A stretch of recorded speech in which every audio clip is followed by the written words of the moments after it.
Son livre est l'un des plus attendus de ce début d'année. Le 10 janvier sortira dans le monde entier, Spare, l'autobiographie du prince Harry, qui se dévoile peu à peu à travers de nombreux extraits publiés par les médias britanniques.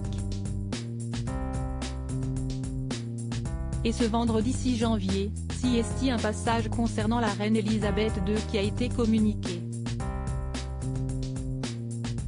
Ou plutôt, la mort de la monarque, le 8 septembre dernier.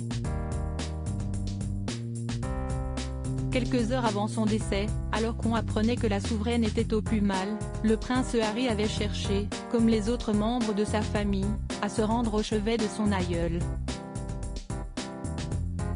Respectant la règle qui veut que les premiers membres de la dynastie ne prennent pas d'avion ensemble, le fils cadet du roi était arrivé à Balmoral bien après le décès de la souveraine, tout comme son frère William et ses deux oncles Andrew et Edward, tous dans l'avion précédent. Arrivé seul au château de Balmoral, le prince raconte dans son livre avoir été accueilli par sa tante, la princesse Anne, présente quant à elle au moment du décès de sa mère.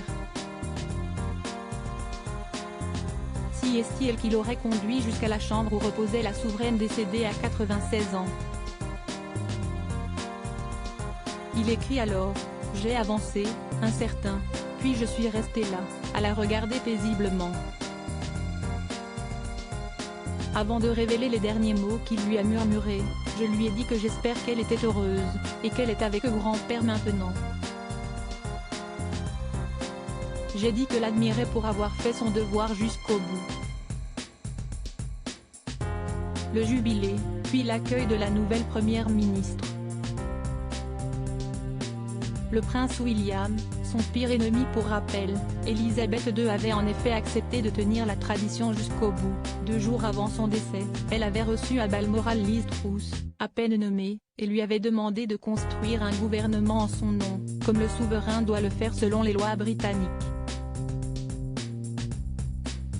Liz Truss, après la mort de la reine, avait ensuite rencontré le roi Charles, avant de démissionner 44 jours après sa nomination.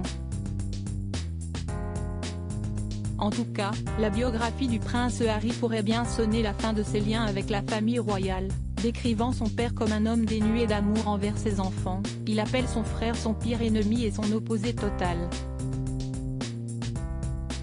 Quant à Kate Middleton, sa cible préférée, elle est décrite comme une femme froide et sans cœur, qui aurait surréagi lorsque Meghan Markle aurait dit qu'elle avait un cerveau de bébé en raison des hormones.